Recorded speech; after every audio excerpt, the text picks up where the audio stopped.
O deputado federal Bibo Nunes fez uma transmissão ao vivo para comentar a volta da censura ao Brasil através da resolução aprovada pelo Tribunal Superior Eleitoral, que permite aos ministros agirem de ofício, ou seja, por vontade própria, para remover conteúdos segundo seu julgamento pessoal do que seja desinformação. Falando sobre a volta da censura, o deputado apontou que proibir as pessoas de mencionarem o passado do ex-presidente Lula não as fará se esquecer dos fatos. Bibo Nunes disse: para a população brasileira, Lula continua como um criminoso mesmo com essa jogada maquiavélica. Uma jogada que em local algum do mundo se aceitaria uma corte máxima do judiciário fazer esse tipo de atitude. O deputado apontou: hoje teve um julgamento onde o TSE aprovou uma resolução para excluir conteúdos de veículos de comunicação de ofício. O deputado explicou que de ofício significa que o ministro pode agir por iniciativa própria, sem qualquer apreciação prévia do Ministério Público e nem mesmo um pedido. Bibo Nunes fez duras críticas ao voto da ministra Carmen Lúcia. Ele afirmou: a ministra Carmen Lúcia disse que era muito perigoso, que estava voltando o regime de exceção no Brasil, a volta da censura, que a Constituição não permite, mas falou contra, mas acabou acompanhando o voto do relator. Não adiantou nada. Então, tenha personalidade e diga: vou votar contra porque não admito a censura no Brasil. A censura, que vem se intensificando no Brasil, atinge unicamente conservadores e já causou o fechamento de alguns veículos de imprensa. Mas a perseguição não se limita à censura e inclui muitas outras medidas, inclusive prisões políticas, devassas, buscas e apreensões, as de reputações, entre outras. Grupos monopolísticos e cartéis que se associam com o intuito de barrar informações contrárias ou inconvenientes atuam em conluio com a finalidade de aniquilar qualquer mídia independente, eliminando o contraditório e a possibilidade de um debate público amplo, honesto, abrangendo todos os feixes e singularidades dos mais diversos espectros políticos. Controlando as informações, o cartel midiático brasileiro tenta excluir do debate e, em última instância, da vida pública, os conservadores e os veículos que dão voz a essas pessoas. A Folha Política tem toda a sua receita, gerada desde 1º de julho de 2021, confiscada por uma canetada do ministro Luiz Felipe Salomão, ex-corregedor do TSE, com o aplauso e o respaldo dos ministros Luiz Roberto Barroso, Alexandre de Moraes e Edson Fachin. Além disso, todas as receitas futuras do jornal obtidas por meio do YouTube estão previamente bloqueadas. Há mais de 15 meses, toda a nossa receita é retida sem justificativa jurídica. Uma liminar do ministro Benedito Gonçalves, referendada hoje pelo plenário, impôs ainda mais sanções ao jornal. Anteriormente, a Folha Política teve sua sede invadida e todos os seus equipamentos apreendidos a mando do ministro Alexandre de Moraes. Mesmo assim, a equipe continuou trabalhando como sempre, de domingo a domingo, dia ou noite, para trazer informação sobre os 3 poderes e romper a espiral do silêncio imposta pela velha imprensa, levando informação de qualidade para todos os cidadãos e defendendo os valores, as pessoas e os fatos excluídos pelo mainstream, como o conservadorismo e as propostas de cidadãos e políticos de direita. Se você apoia o trabalho da Folha Política e pode ajudar a evitar que o jornal seja fechado, pela ausência de recursos para manter sua estrutura, cumprir seus compromissos financeiros e pagar seus colaboradores, doe por meio do Pix, cujo QR Code está visível na tela, ou por meio do código ajude@folhapolitica.org. Caso não utilize Pix, há a opção de transferência bancária para a conta da empresa Raposo Fernandes, disponível na descrição deste vídeo e no comentário fixado no topo. A Folha Política atua quebrando barreiras do monopólio da informação há 10 anos e, com sua ajuda, poderá se manter firme e continuar a exercer o seu trabalho. Pix ajude@folhapolitica.org. Assista. Essa é uma esquerdista, uma esquerdopata, que não serve de exemplo para ninguém. Eu não estou generalizando, porque eu jamais generalizo. Agora, de direita, você não vê, jamais verá alguém falando desse sentido ou ofendendo uma criança. O que também está me deixando pasmo, boquiaberto, é a censura voltando ao Brasil. Censura aos meios de comunicação. Jovem Pan, olha só, na Jovem Pan, comunicadores não podem chamar Lula de ex-presidiário, de ladrão, de descondenado. O que o Lula é então? Ex-presidiário é quem foi preso e deixou o presídio. Então é ex-presidiário. Descondenado é quem estava condenado e foi descondenado, mas não foi inocentado de nenhum crime. O Lula não foi inocentado de nada. Apenas foi modificada a área de abrangência ou a competência, que passaram anos e anos julgando no Paraná. Depois chega um ministro do STF e diz que estava tudo errado. Levaram anos para ver isso, né?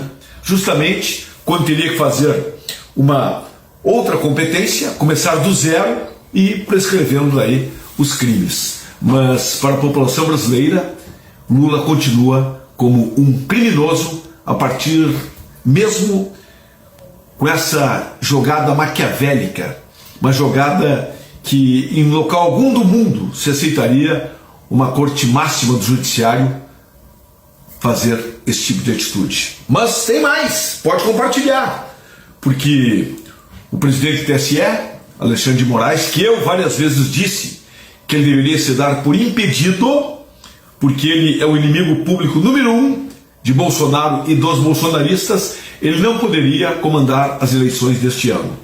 E hoje teve um julgamento onde o TSE aprovou uma resolução para excluir conteúdos de veículos de comunicação de ofício. De ofício é o seguinte: chega o Alexandre de Moraes, não precisa ser provocado pelo Ministério Público, e ele diz, não gostei do que fizeram, pá, tem autonomia para isso. Até o dia 31 de outubro. A ministra Carmen Lúcia disse que era muito perigoso, estava voltando do regime de exceção no Brasil, a volta da censura, que a Constituição não permite, mas falou contra, mas acabou acompanhando o voto do relator. Ministra Carmen Lúcia.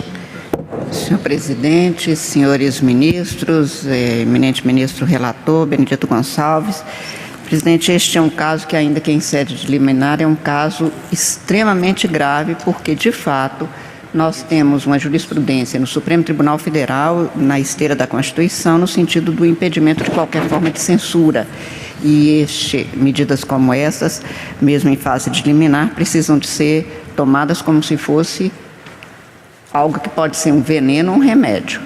E neste caso, portanto, como se trata de liminar e sem nenhum comprometimento, presidente, quanto à inteireza de manutenção no exame que se seguirá, eu vou acompanhar com todos os cuidados o ministro relator, incluído aí a parte da linha C da decisão, que é a que me preocupa enormemente. Não se pode permitir a volta de censura sob qualquer argumento no Brasil. Este é um caso específico e que estamos na iminência de ter o segundo turno das eleições. A proposta é a inibição até o dia 31 de outubro, exatamente o dia subsequente ao do segundo turno, para que não haja o comprometimento da lisura, da rigidez, da segurança do processo eleitoral e dos direitos do eleitor, mas eu vejo isso como uma situação excepcionalíssima e que, se de alguma forma, senhor presidente, especialmente o senhor ministro relator, que é o corregedor, isto se comprovar como desbordando para uma censura, deve ser imediatamente reformulada essa decisão no sentido de se acatar integralmente a Constituição e a garantia da liberdade de ausência de qualquer tipo de censura. Portanto, é em situação excepcionalíssima, com os limites aqui postos, que eu acompanho o relator, inclusive neste item C, mas com este cuidado de imaginar que, se o relator, principalmente, que é quem dirige o processo, tiver qualquer tipo de informação no sentido de que isto desborda ou configura algum tipo de cerceamento à liberdade de expressão, precisa de ser reformado, inclusive eliminar. É com esses cuidados que eu, portanto, vou acompanhar o ministro relator, inclusive neste item 6. Adiantou nada. Então tenha personalidade e diga: vou votar contra, porque não admito a censura no Brasil. E é isso que estamos tendo. Então, a qualquer momento, vocês poderão ver, sem o TSE ser acionado, porque eles têm agora competência, eles também são promotores, eles são tudo. O ministro Alexandre de Moraes passou de todos os limites. Desrespeito às leis, à Constituição, tá demais. Daqui a pouco, como tem piada circulando por aí, o dia 22 vai ter que pular de 21 para 23. Porque pelo dia 22 agora é campanha eleitoral para o Bolsonaro. Parece brincadeira, mas não é. Mas tem pior. Tem mais. Atenção. Compartilha. Olha essa aqui. Em Goiás, um comerciante tem sua loja de vinhos. Tem o seu vinho. Aí fez uma promoção e colocou na sua prateleira lá, numa parte especial, promoção. Vinho chileno, vinho argentino. Sabe qual é o preço? R$22. O preço da garrafa do vinho, R$22. O Ministério Público de Goiás, pegar o nome do cidadão, o promotor Haroldo Caetano, foi lá e disse que não podia fazer isso, que era propaganda eleitoral, vender um vinho por R$22. Por favor, estamos em que época, em que mundo, que momento estamos vivendo no Brasil? Quer vender um vinho por R$22 é propaganda do Bolsonaro. Bolsonaro que não pode sequer fazer live na sua casa. Aquela bandeira do Brasil, colocaram, mas já tiraram, pelo jeito que eu não ouvi falar mais nada, acho que ficou um pouquinho lá. Porque bandeira do Brasil, teve uma juíza aqui do interior do Rio Grande do Sul, disse que não poderia ser exibida porque é propaganda de Bolsonaro. São tantos absurdos. E atenção, tem mais. Compartilha. Olha só. Pedidos de resposta no TSE de Bolsonaro e de Lula. Pedido de resposta na televisão, no rádio. Olha só. Lula teve aceito 184 pedidos de resposta. Bolsonaro, 14 pedidos de resposta de Bolsonaro aceitos e 184 de Lula, que fez com que as inserções, que cada um tinha 225, equidade, segundo turno, todos meio a meio, 225 para cada um. Sabe como é que ficou? Atenção, acredite se quiser, Lula ficou com 395 inserções e Bolsonaro 55. Deu para entender? Estamos passando por momentos dificílimos. Essa da censura, então, e agora o censor é o TSE. E não precisa ninguém acionar. O senhor Alexandre de Moraes, outro ministro qualquer, por conta dele. Está vendo a televisão, a Jovem Pan, não, para lá, vai lá o censor, não pode falar isso. Não pode chamar de ex-presidiário, acredite. Não pode chamar Lula de descondenado. Não tem quem aguente.